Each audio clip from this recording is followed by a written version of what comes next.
Gonna tell my kids this is the Williams 2019 F1 car? I mean, look at this absolute aerodynamic unit of a car. Hey, what's up guys, aarava here, and welcome back to the episode of my F1 Road to Glory series for 2019 for Season 2 at the British Grand Prix. Last time out, we seem to have found out that Formula 1 cars these days don't really have secure front right tyres, do they? Oh! Carlos Sainz gets his front right...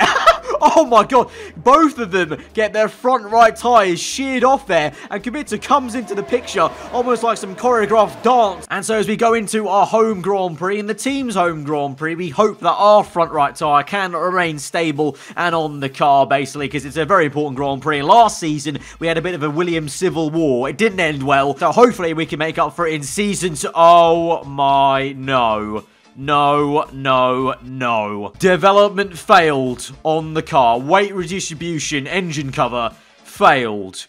You have got to be kidding. No, this is not good enough. This is not good enough, Jeff. This is not good enough, Carl. This is an outrage. I have become accustomed to a certain level of satisfaction and upgrading on this car, okay? You can't just go and have 3 episodes in a row where we have everything confirmed and then go and fail the next one. I've gotten used to confirming these upgrades. This is unbelievable. This calls for only one thing and one thing only. Time to go! The only good part of this weekend is it's not raining. Surprise, surprise, actually, here at the British Grand Prix. I thought there would have been a typhoon coming in, but this is just a travesty then. No upgrades on the car at our home GP.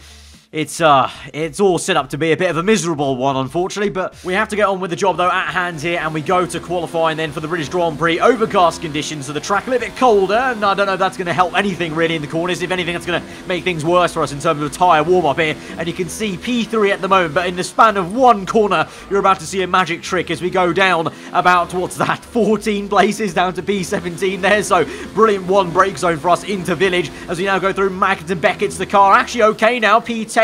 Aloft, we gained some time through Luffield and the main back straight, the older turn 1 through Copse, and now we go down towards Stowe, and then the last chicane. Lock up on the front left loses a little bit of time momentum, but we remain in P10, thankfully, down to P11, 12 on the exit. Will it be any more? I don't think it will be, and we go across the line for P12. Good work. It is good work, Jeff. It is good work, and you're not nearly as excited as you should be for my P12, because Robert Kubica is down in P20!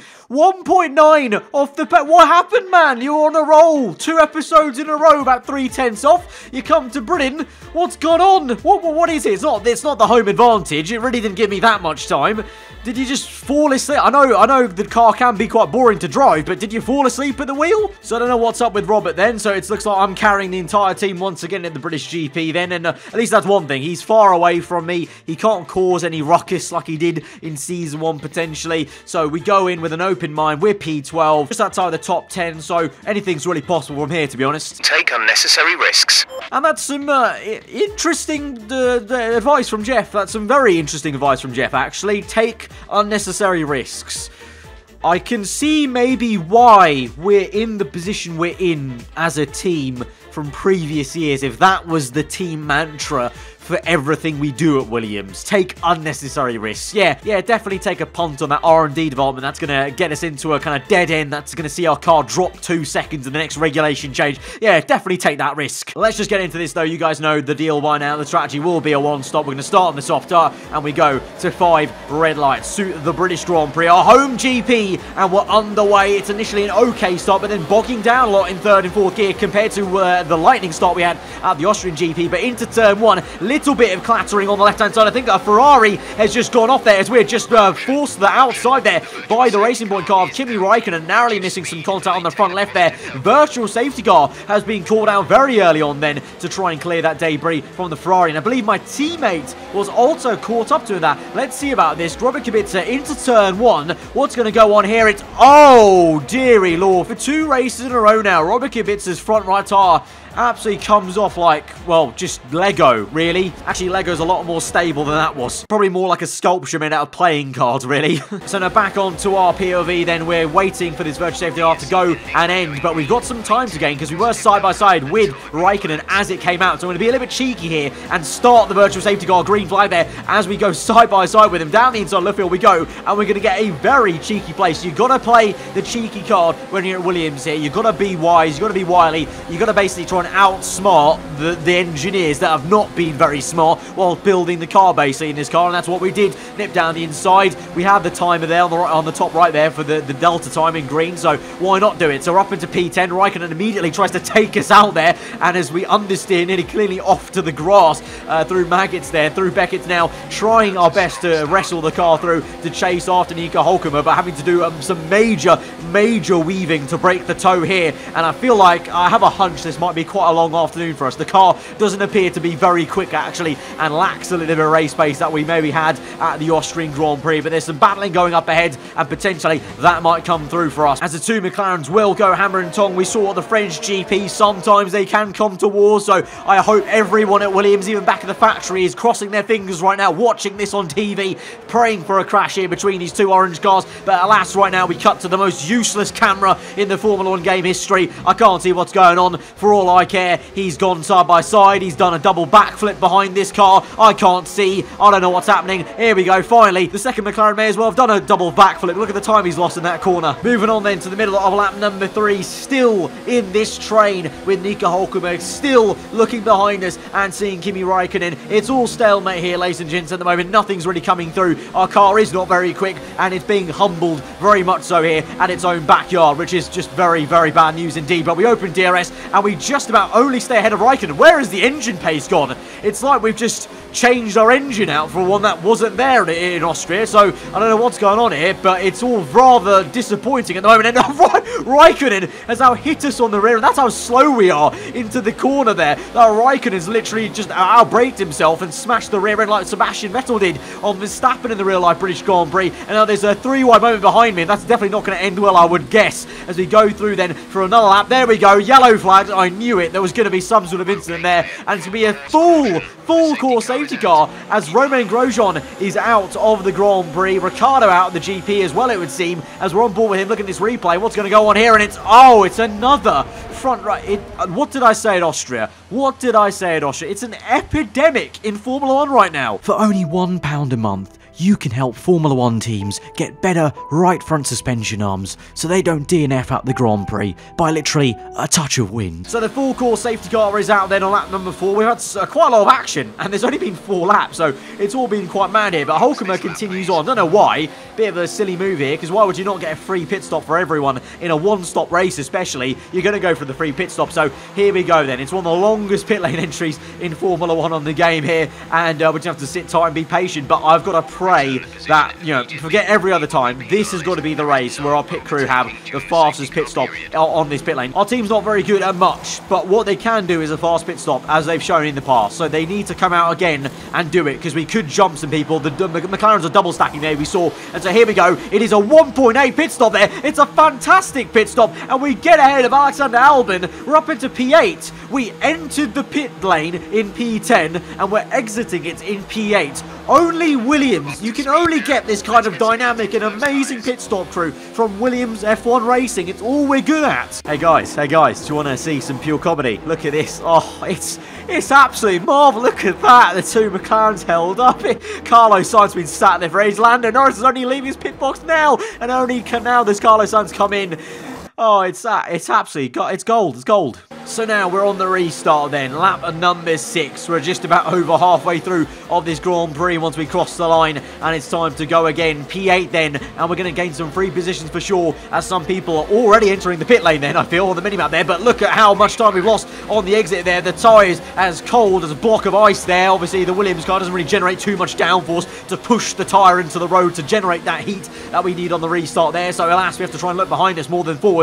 Alexander Albon in the Mercedes car there, but we're P8 still. That's at least a good thing, and like I said, we will gain positions for cars up ahead pitting for their one and only pit stop. The idiots, the absolute idiots that did not pit under the safety car, they will be punished for their stupidity, and we will gain. As we move on to lap number 7 though, potentially it's been a pretty good second sector. You can see purple second sector, so decent pace there, and we've actually caught up a little bit to Sergio Perez. We're going to lose a few tenths here in the last corner alone there, though. You can see the acceleration just isn't there, the traction isn't there, but as we defend Albon, nonetheless we are catching a little bit. But there's yellow flags up ahead, and it's a massive crash. Oh, it's a massive one for Lewis Hamilton. He is out of the Grand Prix. Who else? Danica Fiat. The torpedoes come in and wrecked the Brit there, and that was a monumental crash there. There was a lot of carbon fibre flying about into turn 1, but it all means that we're up into P6 now. Very lofty, and we've still got 3 positions to gain once people make pit stops. But this is what happened then. Lewis Hamilton actually going for a move on the Toro Rosso. So maybe Hamilton was the one that torpedoed the torpedo as he goes down the inside. Oh, he just collects him there on the left. The wheels pop off like a bottle cap, really, but a bottle cap probably comes off a lot harder than that did. And so pretty easy positions to gain, but now we watch on Sergio Perez trying to make a move on Charles Leclerc in the Ferrari there, loses some time there, and I'm sensing blood. We could get a free position here, you know, whilst Perez is too busy looking at Leclerc. Could we try and get Sergio Perez and get up into P5? That would be a pretty damn lofty and decent achievement here, I feel. You can see the massive train behind me there. Just ignore that train. Just forget it's there. Let's look forward. Here we go. Sergio Perez making a move to the left-hand side. He might make a move, and we're going to make a move on the outside of the Ferrari instead. We've got it all crossed up, though. Went a bit too deep there, and Perez is able to get the move done, and instead we're looking at the back of Charles Leclerc, who's actually not looking too fast here. He's looking slower than Sergio Perez, so I want to change that tact. Maybe we could get the Ferrari. I mean, look at the speed we're gaining here. Finally, the Williams engine is kicking into high gear. Can we make a move down the inside? Oh, so close. That was inches away from utter disaster there for us. That could have been an easy DNF there into the old turn 1 cops, and you can see now getting it all out of shape here in Magnussen. Becker's trying to defend as much as we can from Alexander Albon and Valtteri Bottas. Bottas now has got the tie Brit there, so the Finn is up into P7. We continue to chase after Charles Leclerc, DRS open, and we are gaining back on Leclerc. I don't know what it is. Maybe Leclerc has had to go to some lower engine modes perhaps, but we definitely are looking quite good. You can see Perez is pulling away from Leclerc, and we are very much gaining back to Leclerc. So here we go, last few corners. If we can just try and get this right, we could close up enough into turn 1, maybe the first sector village to maybe make a pass. Let's see as we cross the line. Lap number 10 then, Bottas comes through. We defend a little bit by moving to the middle of the circuit then, but through turn 1, Leclerc very slow. Maybe he's got damage. Is he? Oh my god, Leclerc, Jesus mate, do you have a death wish there as we go side by side now? But he brake checked us for sure. He knows he's susceptible. He doesn't want to have the embarrassment of being overtaken by a Williams car, so that's why he's playing a little bit dirty there with the brake check mid-corner. But here we go then, down the back straight towards the field section here, to the left, to the right, fake it there, and we're going to absolutely pull the pants down of the Ferrari car around the outside of the field there, and then just ignore that. Just ignore that understeer. That didn't need to be seen. Just forget that actually happened and just pretend like it was a fabulous move that was executed to perfection, because we just overtook a Ferrari car legit on circuit, no crash involved. That is some beautiful PR, Claire Williams. That is some beautiful PR. That better be a bonus for me for making your PR teams work easier. And so now we've only got half a lap left then on the last lap of the GP. Valtteri Bottas coming through, but we are up into the podium positions then. Sergio Perez is in second place then, so it's been a pretty bonkers Grand Prix for everyone here with the Racing Point up there. I think Max Verstappen's going to go ahead and win this Grand Prix, but this is fabulous. We're going to match our best finish so far this season, and we can just weave enough to try and defend against Valtteri Bottas. We're not going to let him ruin the party and rain on our parade. We're going to come down through this hill towards the last chicane, the last few corners, and we're going to come through for third place for Williams at their home Grand Prix, for the home crowd, for a Brexit. I mean for Britain. Third place, get in there. Okay, good job, mate. Really well done. That was a fantastic drive. Oh, give me a break, man. Come on, we just got our best result. We matched our best result. And all you can say is, in a very monotone voice, yeah, good job, mate, good job, nice drive, just nice drive there. Oh, Jeff. Did you struggle to get through all that traffic today? Oh, no, it's actually really easy to get through the traffic when you can make a pit stop and gain free positions in the pit lane there. It's actually a craft that we've mastered at Williams, and we can only deploy maybe once every 2 seasons, but when we deploy it, it's magical. You must be thrilled to be up on the podium. I am absolutely pleased, yes I am, but I was expecting it, to be honest. You know, we're a British team at the British Grand Prix, and when Brexit means Brexit, we just get it done. We just do, and so, lo and behold, the podium. You're breaking all expectations. What's your secret? Yes, we are breaking expectations massively here, and the secret, that would be telling. I'm going to say that because I don't know what the secret is, and this is all just blind luck. Great. Well, that's everything. So even though we got that P3, a monumental day for Williams at their home GP, we still got outscored by McLaren. They got 10 and 8 points there for their finish, and so they get 18 points to my 15.